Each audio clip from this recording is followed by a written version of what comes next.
서울의 한 병원에서 일어난 충격적인 사건이 화제가 되고 있습니다. 70세 할머니의 통장이 새벽에 사라지는 사건이 발생했는데요. 범인이 누구였을까요? 평생 가족을 위해 헌신해온 할머니가 마침내 자신만의 새로운 삶을 찾아가는 감동적인 이야기를 들려드리려고 합니다. 과연 무슨 일이 있었던 걸까요?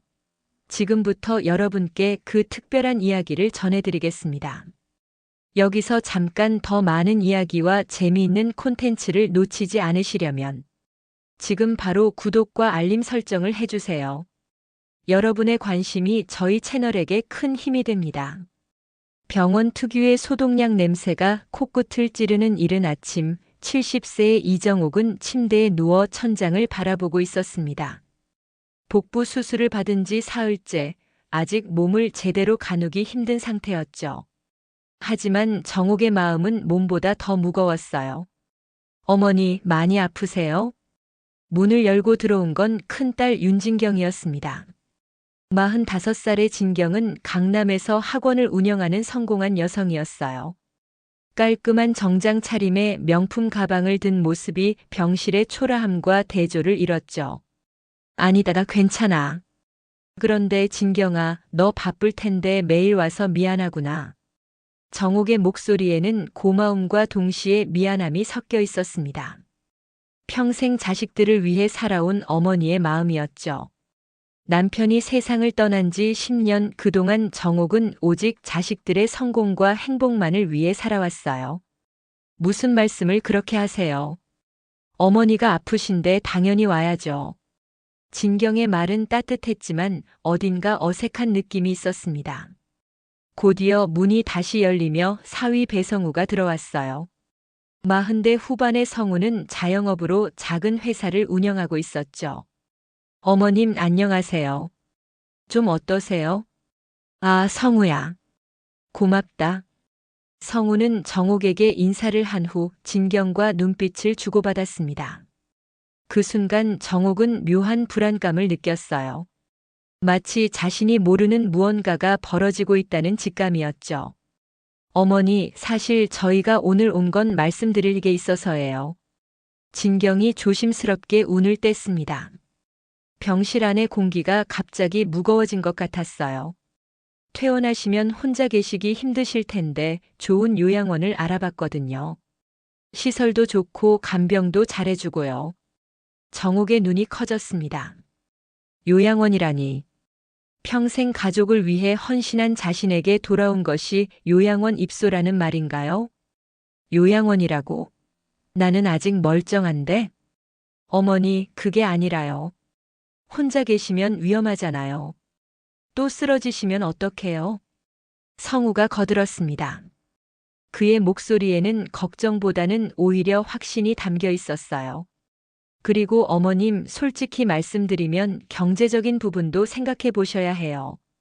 요양원비는 저희가 부담하니까 걱정 마시고요. 정옥은 가슴이 답답해졌습니다. 경제적인 부분이라니. 자신에게는 남편이 남긴 보험금과 적금, 그리고 월세로 받는 돈이 있었어요. 결코 적지 않은 금액이었죠. 내가 돈이 없다고 생각하나? 나도 내 돈이 있어. 어머니, 그런 뜻이 아니에요. 다만 관리가 힘드시잖아요. 통장이나 카드 같은 것들 말이에요. 진경의 말에 정옥은 순간 멈칫했습니다. 맞아요. 요즘 들어 통장 관리나 각종 서류 정리가 예전만큼 쉽지 않았거든요.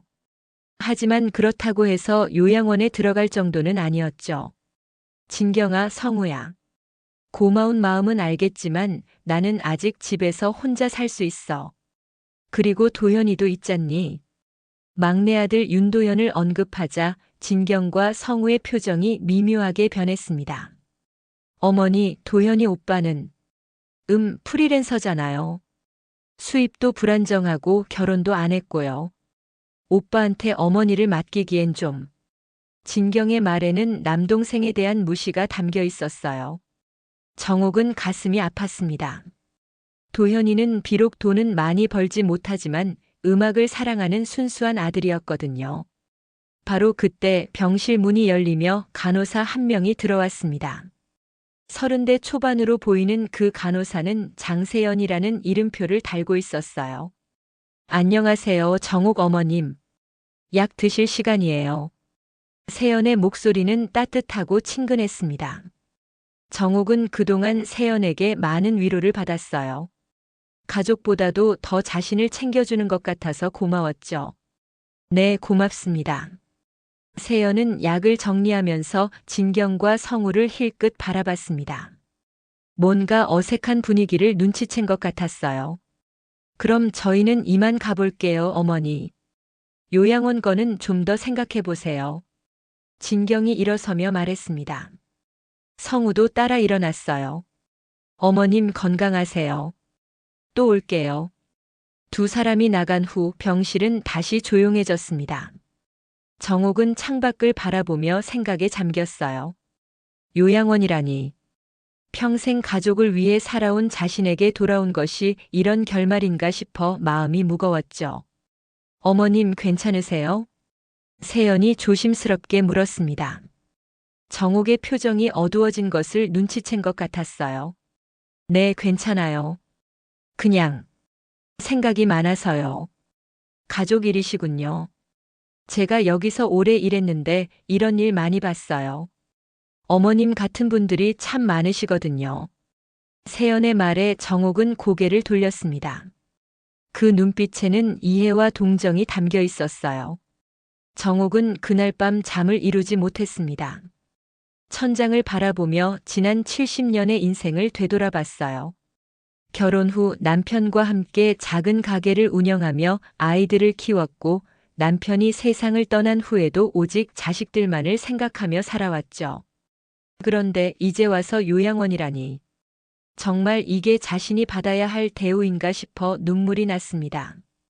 새벽 5시쯤 정옥은 잠시 잠이 들었어요. 그런데 얼마 지나지 않아 이상한 소리에 눈을 떴습니다. 누군가 병실에서 무언가를 뒤지는 소리였죠. 정옥은 눈을 살짝 뜨고 주변을 살펴봤습니다. 새벽 6시경이었는데 병실 안이 어둑어둑했어요.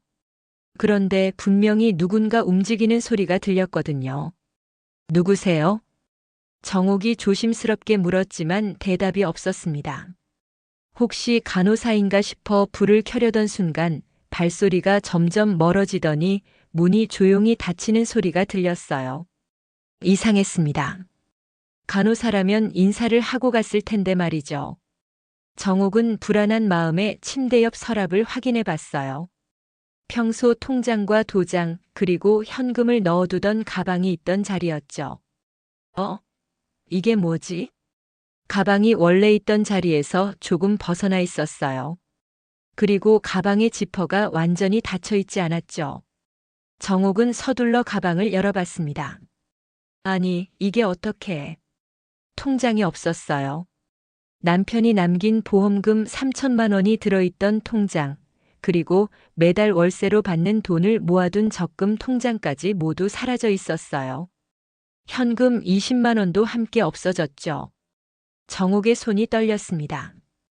그 돈은 자신의 전 재산이었거든요. 남편이 세상을 떠나기 전에 이 돈만큼은 절대 건드리지 말고 정옥이 내가 써라고 신신당부했던 돈이었죠. 간호사님, 간호사님. 정옥이 급하게 호출벨을 눌렀습니다. 곧 세연이 뛰어왔어요. 어머님 무슨 일이세요? 이렇게 이른 시간에. 세연 씨 큰일 났어요. 내 통장이 없어졌어요. 네. 통장이요? 세연은 정옥의 말을 듣고 즉시 상황을 파악했습니다. 침착하게 가방을 살펴보더니 고개를 끄덕였어요. 어머님 혹시 새벽에 누군가 병실에 들어온 것 같으셨다고 하셨죠?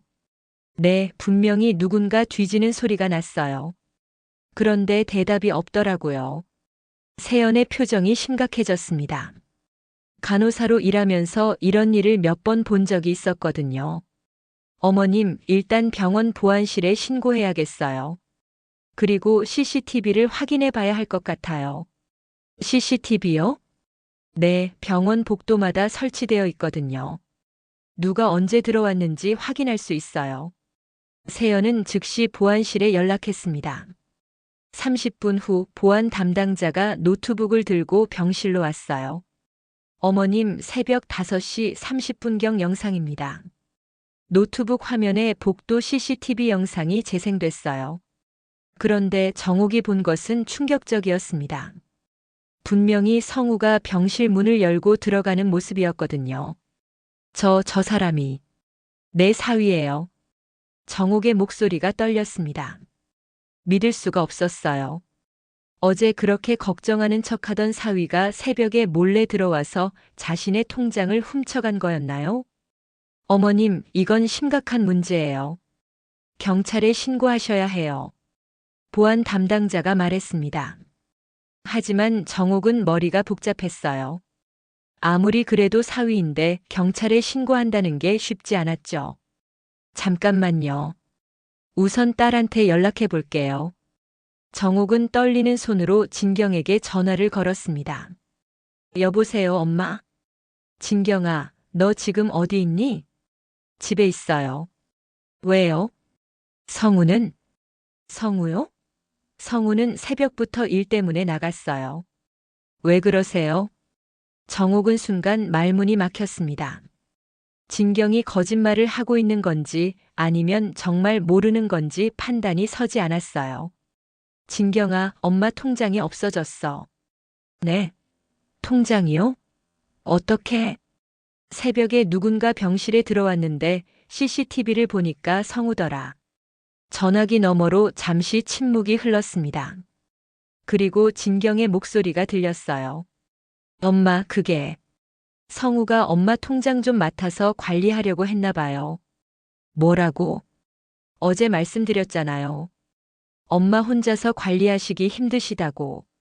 그래서 저희가 대신. 정옥은 어이가 없었어요. 본인 동의도 없이 통장을 가져가 놓고 관리해준다는 말인가요? 진경아, 그게 말이 되니? 내 허락도 없이 가져가는 게. 엄마, 진정하세요. 저희가 나쁜 마음으로 한 게 아니라. 아니라긴 뭐가 아니야. 당장 가져와. 정옥은 목소리를 높였습니다. 평생 자식들 앞에서 화를 낸 적이 거의 없었는데 이번만큼은 참을 수가 없었어요. 엄마, 알겠어요.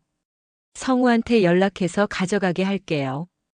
전화가 끊어진 후 정옥은 한동안 멍하니 앉아 있었습니다.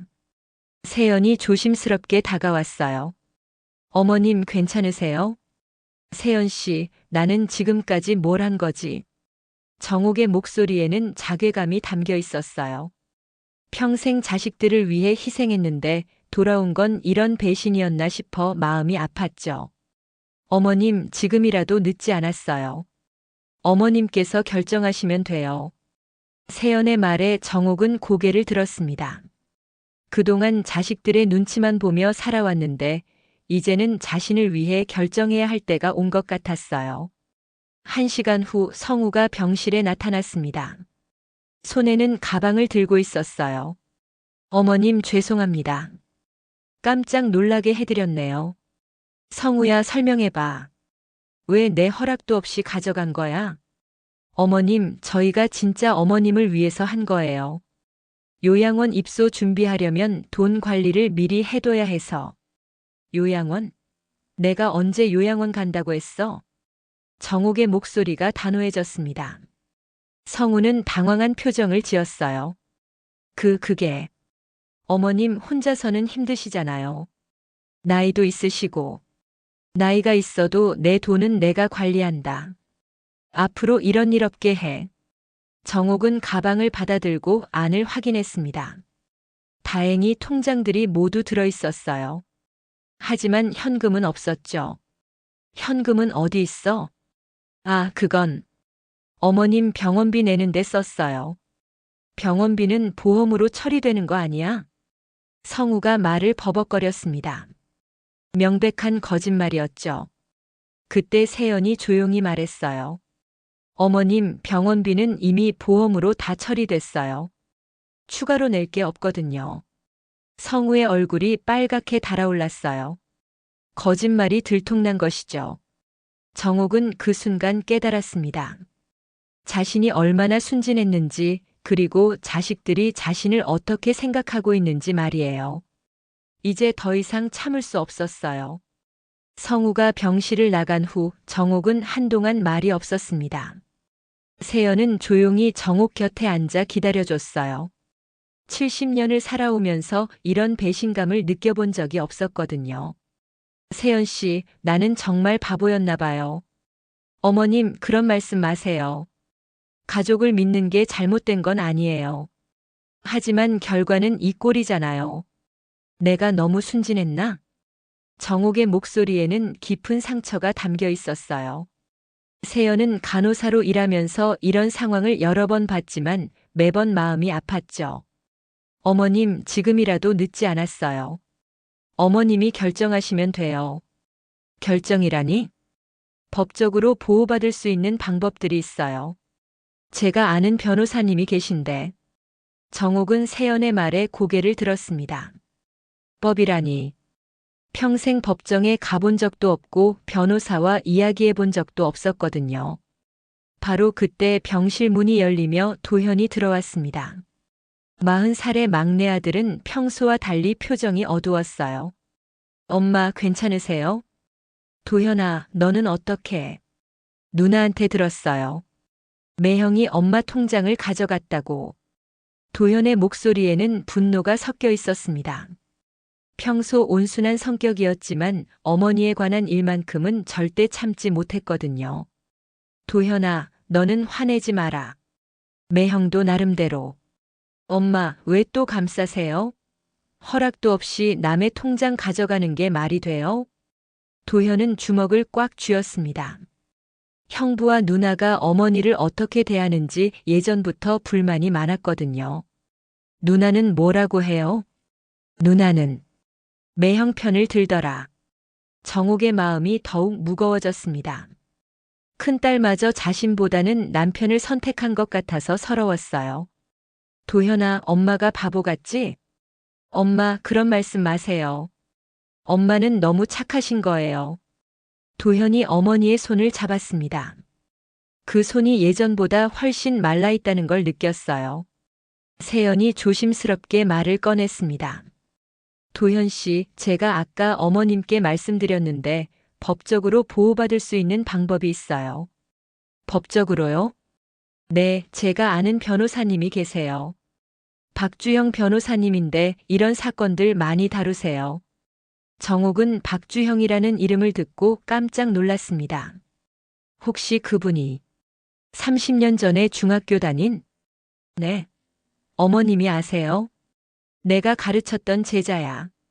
정옥은 30년 전 중학교 교사로 일했던 시절을 떠올렸어요. 박주영은 그때 반에서 가장 똑똑했지만 집안 형편이 어려운 아이였죠. 정옥이 특별히 신경 써서 돌봐줬던 학생이었어요. 세상 참 좁네요. 그럼 연락해 볼까요? 세연이 전화번호를 찾아 걸었습니다. 10여 분 후 전화벨이 울렸어요. 여보세요, 박주영 변호사입니다. 주영아, 나야. 이정옥 선생님. 선생님? 정말 선생님이세요? 어떻게? 전화 너머로 주영의 놀라는 목소리가 들렸어요. 30년 만에 재회였죠. 주영아, 선생님이 지금 좀 어려운 일이 생겼는데. 정옥은 간단히 상황을 설명했습니다. 주영은 진지하게 들었어요. 선생님, 제가 지금 바로 병원으로 가겠어요. 기다리세요. 1시간 후 60대 초반의 박주영이 병실에 나타났습니다. 30년의 세월이 흘렀지만 여전히 예전에 똑똑했던 학생의 모습이 남아 있었어요. 선생님, 오랜만입니다. 주영아, 그동안 잘 지냈구나. 변호사가 됐다니 정말 자랑스럽다. 주영은 정옥의 손을 잡고 인사했습니다. 그리고 세연과 도연에게도 정중히 인사했어요. 선생님, 상황을 자세히 말씀해 주세요. 정옥은 처음부터 끝까지 모든 일을 설명했습니다. 주영은 진지한 표정으로 들었어요. 선생님, 이건 명백한 절도죄에 해당해요. 가족이라고 해서 예외가 되는 건 아니거든요. 절도죄라니. 그리고 더 심각한 건 요양원 입소를 강요하려는 부분이에요. 혹시 후견인 신청 같은 얘기 나온 적 있나요? 정옥은 고개를 끄덕였습니다. 성우가 내 판단력이 떨어진다고 하더라고요. 주영의 표정이 더욱 심각해졌습니다. 선생님, 이건 단순한 문제가 아니에요. 재산을 노린 계획적인 행동일 가능성이 높아요. 계획적이라고. 후견인이 되면 선생님의 재산을 합법적으로 관리할 수 있거든요. 그리고 요양원에 입소시키면 집도 처분할 수 있고요. 정옥은 등골이 서늘해졌습니다. 자신이 생각했던 것보다 훨씬 심각한 상황이었어요. 주영아, 그럼 나는 어떻게 해야 하지? 우선 선생님의 정신 상태가 온전하다는 걸 의학적으로 증명해야 해요. 신경과 검사를 받으시겠어요? 그래야겠구나. 주영은 즉시 병원 신경과에 연락을 취했습니다. 다행히 오후에 검사가 가능했어요. 검사 결과는 명확했습니다. 정옥의 인지 능력은 나이에 비해 매우 양호했고 치매나 다른 정신적 문제는 전혀 없었어요. 선생님, 이제 법적으로 대응할 수 있어요. 우선 통장 절도건으로 고발장을 작성하고 후견인 신청을 막을 수 있는 조치도 취하겠습니다. 주영의 말에 정옥은 복잡한 심경이었어요. 가족을 상대로 법적 대응을 한다는 게 쉽지 않았거든요. 주영아, 그런데 이러면 우리 가족이. 선생님, 지금 선생님을 지키는 게 우선이에요. 가족이라고 해서 무조건 참을 필요는 없어요. 도현도 거들었습니다. 엄마, 변호사님 말이 맞아요. 이대로 당하고만 있을 수는 없어요. 정옥은 마침내 결심했습니다. 70평생 처음으로 자신을 위해 싸워보기로 한 거죠. 알겠어, 주영아. 부탁한다. 그날 저녁 정옥은 오랜만에 마음이 조금 편해졌습니다. 비록 가족과의 갈등이 시작됐지만 적어도 자신을 지켜줄 사람들이 있다는 걸 알았거든요. 세연은 밤근무였는데도 틈틈이 병실을 들여다봤고 도연은 밤늦게까지 곁에 있어줬어요. 하지만 정옥은 알고 있었습니다. 이제 시작일 뿐이라는 걸 말이에요. 다음 날 오전 정옥은 퇴원 준비를 하고 있었습니다. 의사는 회복이 양호하다며 퇴원을 허가했어요. 하지만 정옥의 마음은 편하지 않았죠. 집으로 돌아가면 또 어떤 일이 벌어질지 걱정됐거든요. 어머님, 퇴원하시면 어디로 가실 거예요?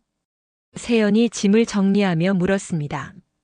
정옥은 잠시 생각했어요. 일단 집으로 가야지. 다른 곳에 갈 데도 없고. 혼자 계시기 괜찮으실까요?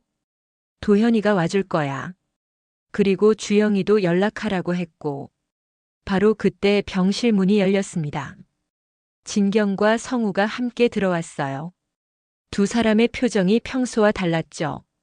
어딘가 급해 보였어요. 어머니, 퇴원하신다고 들었어요. 진경의 목소리에는 불이 섞여 있었습니다. 그래, 의사가 괜찮다고 하더라. 어머님, 집에 혼자 계시면 안 돼요. 저희가 어제 말씀드렸잖아요. 성우가 다급하게 말했습니다. 정옥은 그들의 태도가 이상하다고 느꼈어요. 성우야, 나는 아직 혼자 살 수 있어. 어머님, 솔직히 말씀드릴게요. 어제 병원에서 연락이 왔어요. 어머님이 변호사랑 만났다고. 진경의 말에 정옥은 놀랐습니다. 병원에서 그런 정보를 왜 알려준 걸까요? 그게 뭐 어때서? 어머니, 괜히 일을 크게 만들 필요 없어요. 가족끼리 얘기하면 될 일을. 가족끼리 얘기라고. 내 허락도 없이 통장 가져간 것도 가족끼리 얘기야? 정옥의 목소리가 높아졌습니다.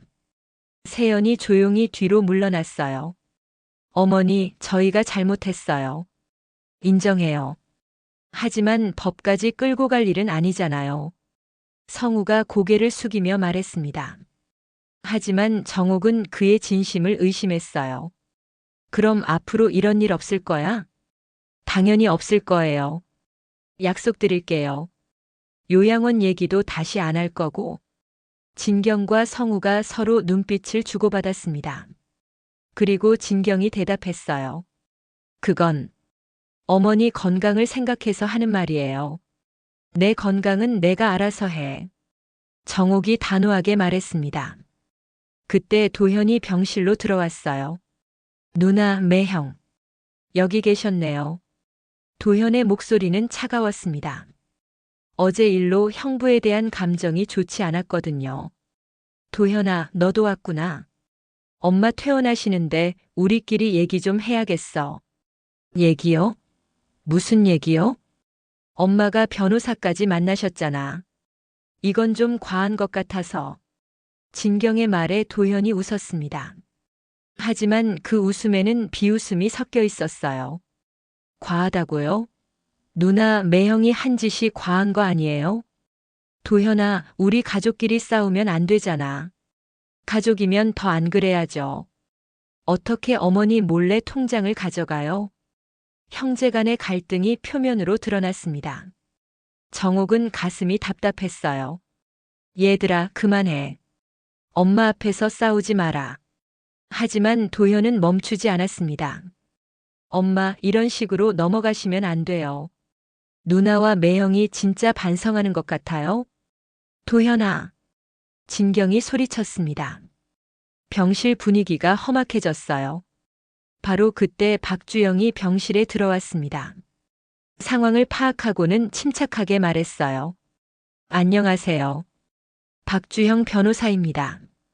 진경과 성우가 주영을 보며 당황했습니다. 선생님, 퇴원 준비 다 되셨나요? 응, 다 됐어. 그럼 가시죠. 차 준비해뒀어요. 주영의 말에 진경이 급하게 나섰습니다. 잠깐요, 어머니는 저희가 모셔갈게요. 아니야, 나는 주영이 차를 타고 갈 거야. 정옥이 단호하게 말했습니다. 진경과 성우의 얼굴이 굳어졌어요. 어머니, 이러시면 안 돼요. 저희가 가족인데. 가족이면 가족답게 행동했어야지. 정옥은 짐을 들고 병실을 나섰습니다. 도현이 따라왔고 주영이 함께 걸었어요. 세연도 배웅하러 나왔죠. 병원 주차장에서 진경과 성우가 다시 정옥을 막아섰습니다. 어머니, 제발 생각해 보세요. 이렇게 하시면 우리 가족이 어떻게 돼요? 진경아, 내가 먼저 생각했어야지. 어머니, 저희가 정말 잘못했어요. 용서해 주세요. 성우가 무릎을 꿇었습니다. 주변 사람들이 쳐다봤어요. 정옥은 당황했습니다. 성우야, 일어나. 사람들이 다 봐. 어머님, 용서해 주실 때까지 안 일어날 거예요. 주영이 조용히 말했습니다. 선생님, 결정은 선생님이 하시면 돼요. 정옥은 마음이 복잡했습니다. 아무리 그래도 사위가 사람들 앞에서 무릎을 꿇고 있으니 마음이 아팠어요. 성우야, 일어나. 하지만 약속해. 다시는 이런 일 없을 거라고. 약속드려요, 어머님. 성우가 일어났습니다. 하지만 그의 눈빛에는 원망이 섞여 있었어요. 그럼 어머니, 집에 가서 얘기해요. 진경이 말했습니다. 하지만 정옥은 고개를 저었어요. 아니야. 나는 주영이와 갈 일이 있어. 무슨 일이요? 은행에 가야 해. 통장 정리하고. 정옥의 말에 진경과 성우의 표정이 변했습니다. 은행에 간다는 것은 뭔가 조치를 취하겠다는 뜻이었거든요. 어머니, 그럴 필요 없어요. 저희가 믿을 만하다고 했잖아요. 믿음은 행동으로 보여주는 거야. 정옥은 주영의 차에 탔습니다. 도현도 함께 탔어요. 진경과 성우는 할 말을 잃고 서 있었죠. 차 안에서 주영이 말했습니다. 선생님, 은행에서 통장에 공동명의 같은 걸 등록한 적 있나요? 아니, 없어. 다행이에요. 그럼 일단 비밀번호부터 바꾸시고 필요하면 새 통장으로 옮기시죠. 그래야겠구나. 은행에 도착해서 정옥은 모든 통장의 비밀번호를 바꿨습니다. 그리고 새로운 계좌도 만들었어요. 주영이 모든 과정을 도와줬죠. 선생님, 이제 안전해요. 하지만 집에 가시면 또 문제가 생길 수도 있어요. 그럼 어떻게 하지? 일단 며칠은 다른 곳에 계시는 게 어떨까요? 제가 아는 펜션이 있는데. 정옥은 고민했습니다. 집을 떠난다는 게 쉽지 않았거든요. 엄마, 변호사님 말이 맞아요. 일단 상황을 정리할 시간이 필요해요. 도현의 말에 정옥은 고개를 끄덕였습니다. 그날 저녁 정옥은 조용한 펜션에서 하룻밤을 보냈습니다. 오랜만에 혼자만의 시간을 가지니까 마음이 조금 편해졌어요. 하지만 동시에 앞으로 어떻게 살아가야 할지 막막하기도 했죠. 창밖으로 보이는 별을 바라보며 정옥은 생각했습니다. 이제 정말 자신만의 인생을 시작해야 할 때가 온 것 같다고 말이에요. 펜션에서의 첫날 밤 정옥은 잠을 이루지 못했습니다. 창밖으로 들려오는 벌레 소리와 바람 소리가 평소 익숙했던 도시의 소음과 달라서 낯설었어요. 하지만 그보다는 마음의 무게가 더 컸죠. 새벽 5시경 정옥의 휴대폰이 울렸습니다. 진경이었어요. 엄마 어디 계세요? 왜? 집에 안 들어오셨잖아요. 걱정돼서 밤새 못 잤어요. 정옥은 쓴웃음을 지었습니다. 지금 와서 걱정이라니. 나는 괜찮으니까 걱정하지 마라. 엄마 집에 오세요. 얘기해요. 무슨 얘기? 앞으로 어떻게 할지. 저희도 반성했어요. 정말로. 진경의 목소리에는 절박함이 담겨 있었습니다. 하지만 정옥은 더 이상 쉽게 넘어갈 수 없었어요. 진경아, 엄마는 지금 생각할 시간이 필요해. 조금만 기다려줘. 전화를 끊고 정옥은 다시 창밖을 바라봤습니다. 동이 트고 있었어요. 새로운 하루가 시작되는 거죠. 오전 10시경 도현이 펜션으로 찾아왔습니다. 손에는 따뜻한 죽과 반찬을 담은 보온통을 들고 있었어요. 엄마 주무셨어요? 그럭저럭. 고마워, 도현아. 누나가 밤새 전화했어요. 엄마 찾겠다고 난리더라고요. 그래? 엄마, 이번 기회에 확실히 정리하세요. 계속 이런 식으로 살 수는 없잖아요. 도현의 말이 맞았습니다. 이제 중요한 결정을 내려야 할 때였어요. 점심때쯤 박주영이 펜션에 도착했습니다. 서류 가방을 들고 있었어요. 선생님, 어떻게 지내셨어요? 응, 덕분에 조용히 지냈어. 무슨 서류야? 몇 가지 준비한 게 있어요. 우선 이것부터 보세요. 주영이 꺼낸 건 고발장이었습니다. 이건 통장 절도건으로 작성한 고발장이에요. 제출하시겠어요? 정옥은 서류를 들여다봤습니다. 사위의 이름이 적혀 있는 고발장을 보니 마음이 복잡했어요.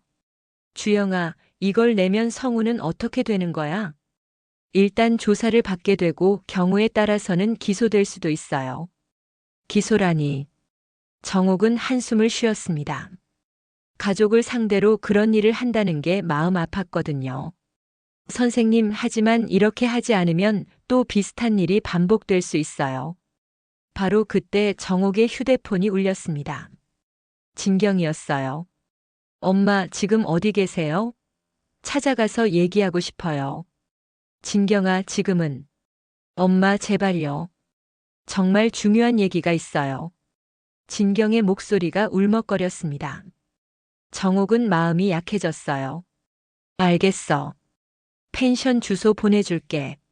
1시간 후 진경과 성우가 펜션에 도착했습니다. 두 사람 모두 초췌한 표정이었어요. 어머니, 안녕하세요. 성우가 고개를 숙이며 인사했습니다. 평소와 달리 목소리가 작았어요. 앉아라. 정옥이 소파를 가리켰습니다. 주형과 도현도 함께 앉았죠. 진경아, 무슨 얘기가 있다고 했지? 진경이 눈물을 훔치며 말을 시작했습니다. 엄마, 저희가 정말 잘못했어요. 변명의 여지가 없어요. 그래서? 용서해 주세요. 다시는 이런 일 없을 거예요. 하지만 정옥은 이미 비슷한 말을 들었었어요. 어제 병원에서도 같은 말을 했었거든요. 진경아, 너희가 나를 어떻게 생각하는지 알겠어. 그게 무슨, 나를 판단력이 떨어지는 늙은이로 보잖아. 그래서 마음대로 해도 된다고 생각하고. 진경이 고개를 떨궜습니다. 부인할 수 없는 사실이었거든요. 성우가 입을 열었습니다. 어머님, 저희가 요양원 얘기를 꺼낸 건 정말 어머님을 걱정해서였어요. 걱정이라고? 내 재산을 관리하려는 게 걱정이야? 성우의 얼굴이 빨갛게 달아올랐습니다. 그게 아니라. 성우야, 솔직히 말해봐. 후견인 신청하려고 했지? 주영이 차분하게 물었습니다. 성우가 당황했어요. 그건 어머님 안전을 위해서 내 재산을 다 가져가려고. 정옥의 목소리가 높아졌습니다. 이제 더 이상 참을 수 없었어요. 어머니, 저희가 그런 나쁜 마음으로 한 게 아니에요. 진경이 울면서 말했습니다. 나쁜 마음이 아니라면 뭐야? 내 허락도 없이 통장 가져가고 요양원에 보내려고 하고 후견인 되려고 하는 게. 정옥이 하나하나 따지자 진경과 성우는 할 말을 잃었습니다. 도현이 침묵을 깼습니다. 누나, 매형, 솔직히 인정하세요. 엄마 재산 때문이었잖아요. 도현아, 넌 왜 그렇게 생각해? 누나, 엄마가 건강할 때는 관심도 없다가 입원하니까 갑자기 요양원 얘기 나오고 통장 가져가고. 이게 우연이에요? 진경이 울음을 터뜨렸습니다. 도현아, 내가 그렇게 생각하니까 서러워. 우리가 정말 그런 사람들인 것 같아서. 그럼 아니라고 증명해보세요. 주영이 조용히 말했습니다. 어떻게요? 앞으로 선생님의 재산이나 생활에 일체 간섭하지 않겠다고 서약서를 쓰세요. 서약서요? 네, 법적 효력이 있는 서약서요. 성우와 진경이 서로 눈빛을 주고받았습니다. 그건 좀. 왜요? 정말 어머님을 걱정하는 마음이었다면 문제 없을 텐데요. 주영의 말에 성우가 버벅거렸습니다. 정옥은 그 순간 모든 걸 깨달았습니다. 자식들이 정말로 자신의 재산을 노리고 있었다는 걸 말이에요. 진경아, 성우야. 이제 됐어. 어머니. 나는 결정했어. 내 재산은 내가 알아서 할 거야. 정옥이 일어섰습니다. 그리고 주영을 바라봤어요. 주영아, 고발장 내자. 선생님, 정말 괜찮으세요? 응, 괜찮아. 이제 더 이상 당할 수 없어. 진경과 성우의 얼굴이 하얗게 변했습니다. 어머니, 제발 다시 생각해 보세요. 하지만 정옥의 마음은 이미 굳어졌습니다. 70년 동안 남을 위해 살았는데 이제는 자신을 위해 살아야 할 때였어요. 그날 오후 주영은 경찰서에 고발장을 제출했습니다. 그리고 정옥은 더 큰 결심을 했어요. 단순히 자신을 지키는 것을 넘어서 완전히 새로운 삶을 시작하기로 한 거죠. 고발장이 접수된 지 이틀 후 정옥은 펜션에서 조용한 시간을 보내고 있었습니다. 마음의 정리가 필요했거든요. 70년 인생에서 가장 큰 결단을 내린 후였으니까요. 선생님, 어떠세요? 박주영이 오후에 찾아왔습니다. 손에는 여러 서류를 들고 있었어요. 응, 마음이 한결 가벼워졌어. 다행입니다. 그런데 선생님, 앞으로 계획은 어떻게 세우실 거예요? 정옥은 잠시 생각했습니다. 사실 구체적인 계획을 세우지는 못했거든요. 주영아, 솔직히 말하면 모르겠어. 이제 뭘 해야 할지. 선생님께서 하고 싶은 일이 있으세요? 하고 싶은 일이라. 정옥은 젊었을 때를 떠올렸습니다. 교사로 일하며 아이들을 가르치던 시절, 그때가 가장 행복했었어요. 옛날에 아이들 가르치던 게 좋았는데. 그럼 다시 해보시는 건 어떨까요? 내 나이에? 나이가 뭐가 중요해요? 요즘은 평생 교육이 활발하잖아요. 주영의 말에 정옥의 눈이 반짝였습니다. 바로 그때 도현이 펜션으로 들어왔습니다. 표정이 어두웠어요. 엄마, 큰일 났어요. 무슨 일이야? 누나가 집을 비워뒀어요. 집을 비웠다고? 네, 어제부터 연락도 안 되고 학원도 문 닫았대요. 정옥은 가슴이 답답해졌습니다. 설마 진경이 도망간 건 아니겠죠? 매형도 연락 안 돼요. 회사도 임시 휴업 걸어놨다고 하더라고요. 주영이 심각한 표정을 지었습니다. 이상하네요. 혹시 다른 문제가 생긴 건 아닐까요? 무슨 문제? 재정적인 문제 말이에요. 갑자기 사라진다는 건. 주영의 말이 끝나기 전에 정옥의 휴대폰이 울렸습니다. 모르는 번호였어요. 여보세요? 어머님 저예요. 성우예요. 성우야, 너희 어디 있어? 어머님 죄송해요. 저희가 큰 문제에 휘말렸어요. 성우의 목소리가 떨리고 있었습니다. 무슨 문제? 사업에서 큰 손실이 났어요. 빚이 너무 많아져서. 정옥은 순간 모든 걸 이해했습니다. 그래서 자신의 돈이 필요했던 거였어요. 그래서 내 돈이 필요했던 거구나. 어머님 정말 죄송해요. 처음에는 잠깐만 빌려 쓰려고 했는데. 지금 어디 있어? 저희는 잠시 피해 있어요. 채권자들이 찾고 있어서. 정옥은 한숨을 쉬었습니다. 자식들이 이런 상황에 있다는 걸 알게 되니 마음이 복잡했어요. 진경이는 많이 힘들어해요. 어머님께 너무 죄송하다고. 성우야, 솔직히 말해봐. 빚이 얼마나 돼? 5억 정도요. 정옥은 깜짝 놀랐습니다. 5억이라니 상상도 못한 금액이었어요. 그렇게 큰 빚을 어떻게. 사업 확장하면서 대출을 많이 받았는데 코로나 때문에 다 망했어요. 전화가 끊어진 후 펜션 안은 조용해졌습니다. 엄마 어떻게 할 거예요? 도현이 조심스럽게 물었습니다. 모르겠다. 정옥은 정말 모르겠었어요.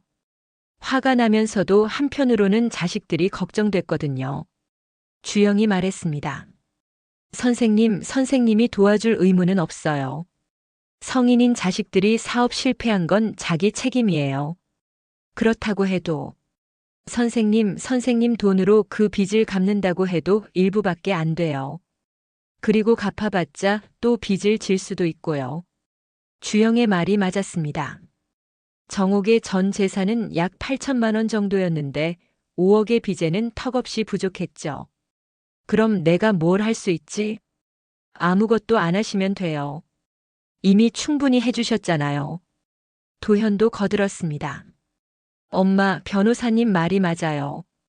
누나와 매형이 스스로 해결해야 할 문제예요. 하지만 정옥의 마음은 편하지 않았습니다.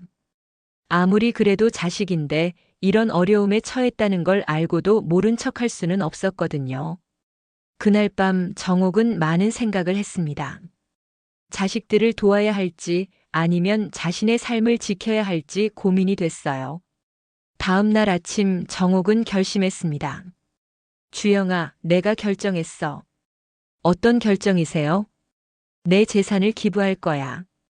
기부요? 응.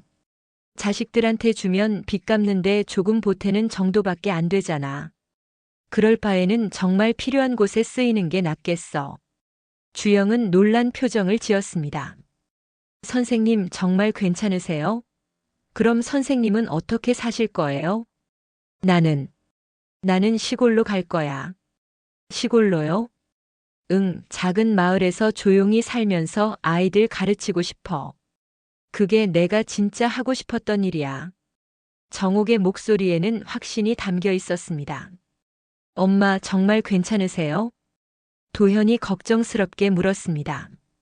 괜찮아, 도현아. 오히려 마음이 편해. 그럼 저는 어떻게 하죠? 너는 내 길을 가거라. 음악 하고 싶다고 했잖아. 하지만 엄마 혼자가 아니야. 내가 선택한 삶이니까. 정옥은 처음으로 자신만을 위한 결정을 내렸습니다. 남들이 뭐라고 하든 자식들이 뭐라고 하든 상관없었어요. 이제는 정말로 자신의 인생을 살고 싶었거든요. 주영이 서류를 정리하며 말했습니다. 선생님, 기부처를 정해야 해요. 어디로 하실 건가요? 노인복지관 그리고 싱글맘 자립기금, 어린이 암치료비. 이런 데로 나눠서 해줘. 알겠습니다. 신탁 형태로 만들어서 매달 일정 금액씩 지원되도록 할게요. 고마워, 주영아. 그날 오후 정옥은 서울의 집으로 돌아가서 짐을 정리했습니다. 70년의 삶이 담긴 물건들을 하나하나 정리하는 일은 쉽지 않았어요. 하지만 새로운 시작을 위해서는 필요한 과정이었죠. 도현이 도와주며 말했습니다. 엄마 정말 후회 안 하실 거죠? 후회? 지금까지가 후회스러웠어. 이제야 진짜 내 인생을 사는 것 같아. 정옥의 얼굴에는 평온한 미소가 떠올랐습니다. 두려움보다는 기대감이 더 컸어요. 정옥이 충청북도의 작은 마을로 이사한 지 일주일이 지났습니다. 마을 이름은 봄내리였어요. 정말 이름처럼 아름다운 곳이었죠. 인구 500여 명의 작은 마을이었지만 정옥에게는 새로운 희망의 땅이었어요. 작은 한옥을 월세로 얻어서 살기 시작했습니다. 마당에는 텃밭을 만들 수 있는 공간이 있었고 뒤편으로는 작은 개울이 흘렀죠. 서울의 답답한 아파트와는 완전히 다른 환경이었어요. 어머님 잘 지내세요? 마을 이장인 김덕수가 인사를 하러 왔습니다. 60대 중반의 그는 정옥을 따뜻하게 맞아줬어요. 네, 덕분에 잘 지내고 있어요. 서울에서 오셨다니 적응하기 힘드시죠? 아니에요, 오히려 좋아요. 공기도 맑고 조용하고. 김덕수는 정옥의 밝은 표정을 보며 안도했습니다. 혹시 심심하시면 마을 경로당에도 놀러 오세요. 어르신들이 많이 계셔요. 고맙습니다. 그런데 이장님, 이 마을에 아이들은 많나요? 아이들요? 있긴 한데 많지는 않아요. 요즘 젊은 부부들이 도시로 나가서 초등학생이 15명 정도 될까요? 그럼 방과 후에 공부를 봐줄 사람은 있나요?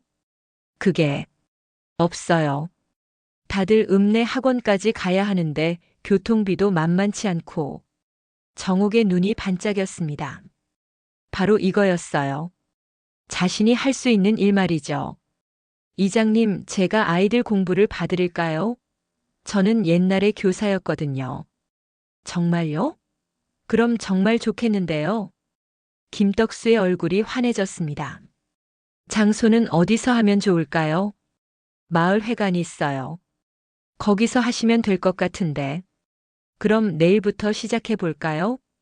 정옥은 오랜만에 설레는 마음을 느꼈습니다. 다음 날 마을 회관에 10명의 아이들이 모였습니다. 초등학교 3학년부터 6학년까지였어요. 안녕하세요, 여러분.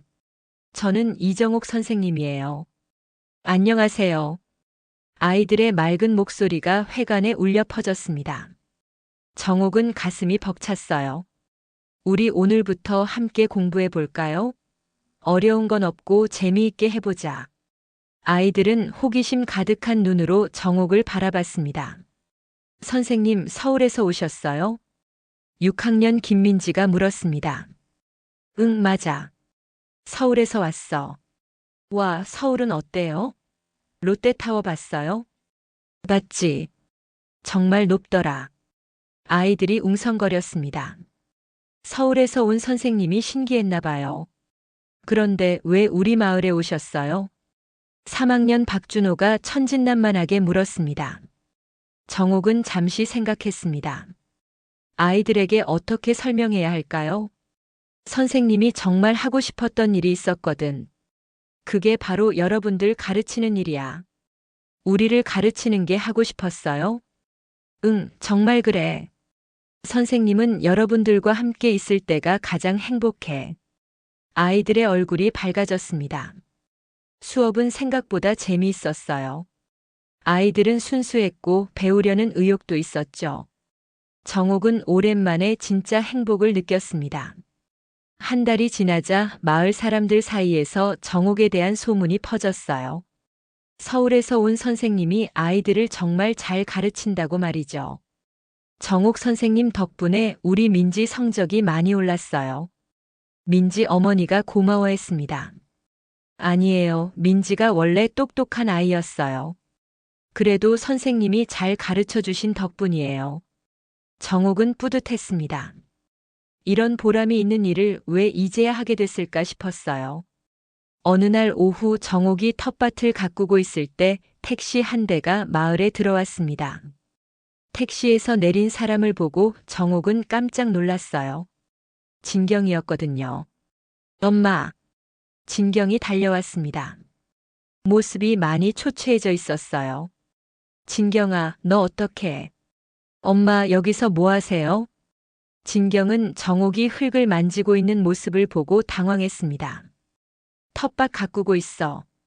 텃밭이요? 엄마가 왜 이런 일을? 진경의 목소리에는 이해할 수 없다는 뜻이 담겨 있었어요. 들어가자. 얘기하자. 정옥은 진경을 집 안으로 안내했습니다. 엄마, 여기서 어떻게 사세요? 이런 시골에서.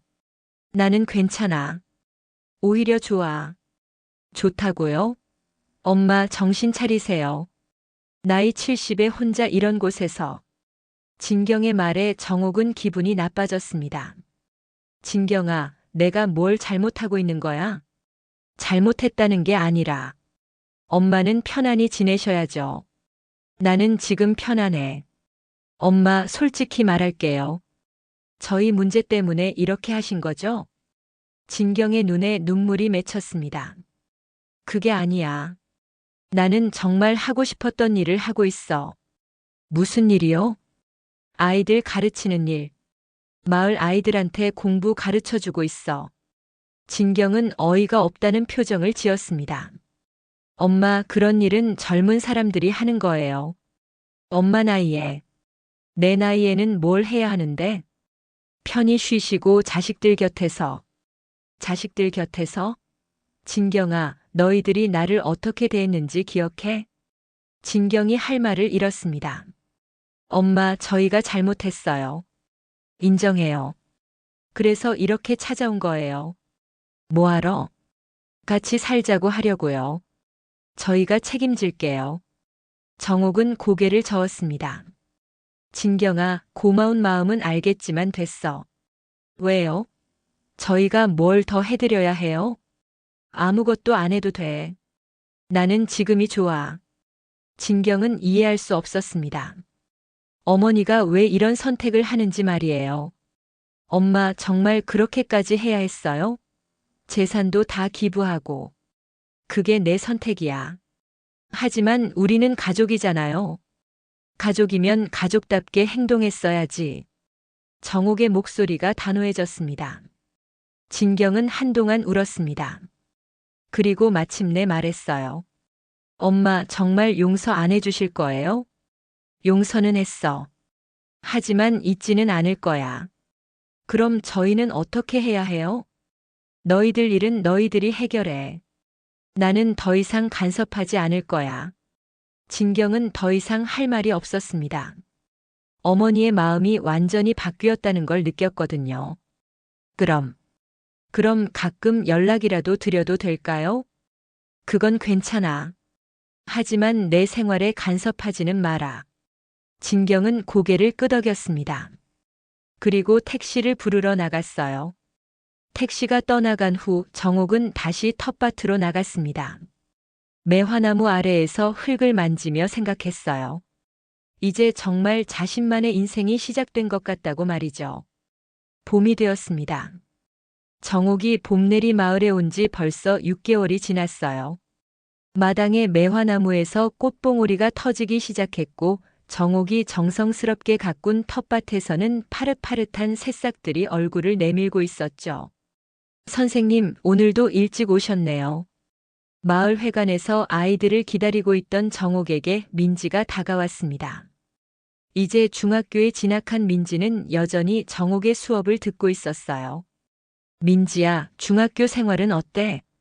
재미있어요. 그런데 선생님이 가르쳐 주신 공부법 덕분에 성적도 좋고요.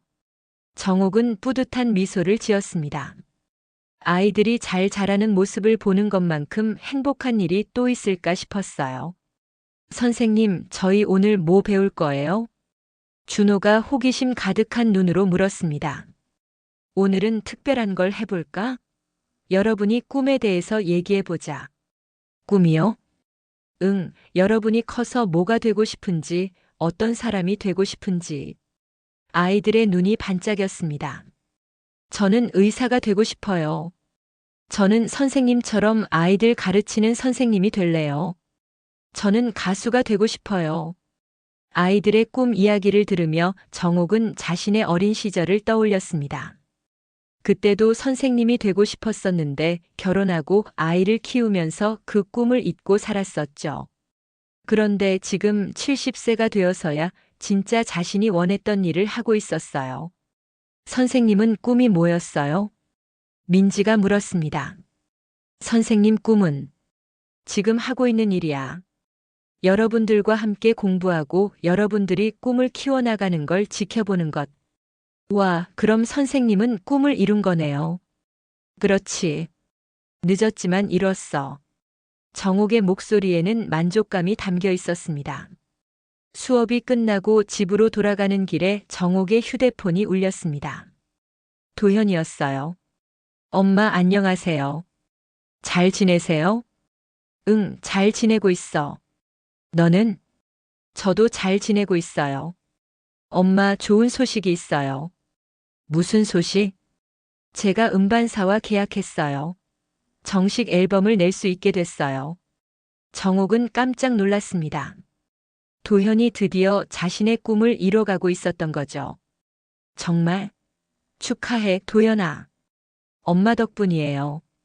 엄마가 용기를 보여주셔서 저도 제 길을 갈 용기가 생겼어요. 정옥은 가슴이 뭉클했습니다. 도현아, 엄마는 내가 자랑스러워. 엄마도 자랑스러워요. 마을에서 아이들 가르치신다는 얘기 들었어요. 누가 그러던? 박 변호사님이요. 정말 보람찬 일 하고 계시다고 하시더라고요.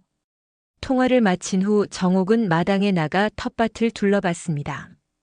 봄이 되니까 모든 게 새롭게 시작되는 것 같았어요. 저녁 무렵 마을 이장인 김덕수가 찾아왔습니다. 선생님, 잠깐 시간 있으세요? 그럼요, 들어오세요. 사실 읍에서 연락이 왔어요. 선생님 소문이 퍼져서 다른 마을에서도 아이들 가르쳐 달라고 하네요. 정말요? 네, 봄내리뿐만 아니라 인근 3개 마을 아이들까지 합치면 50명 정도 될 것 같아요.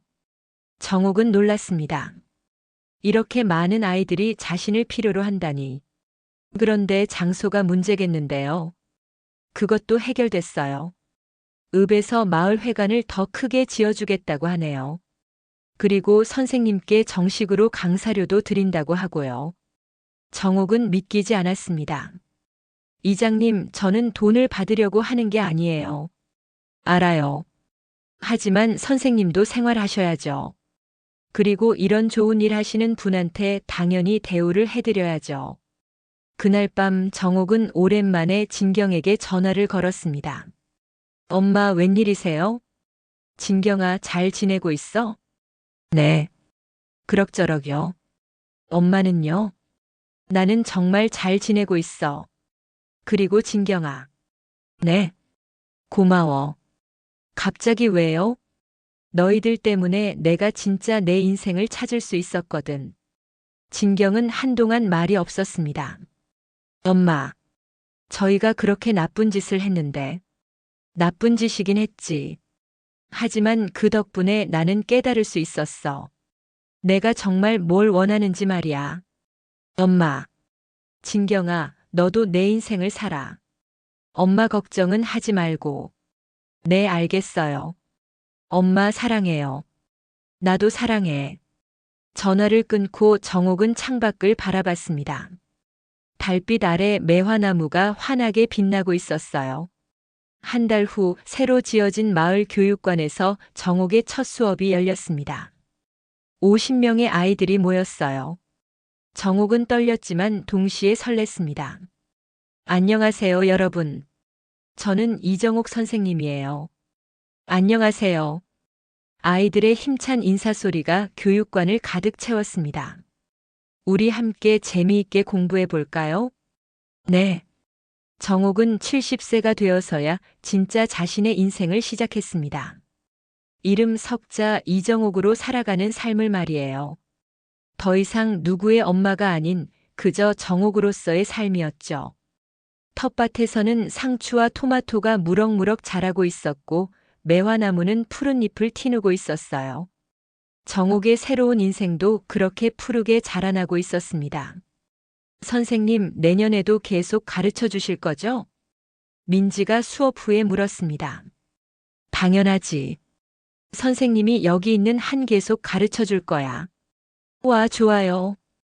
정옥은 미소를 지었습니다.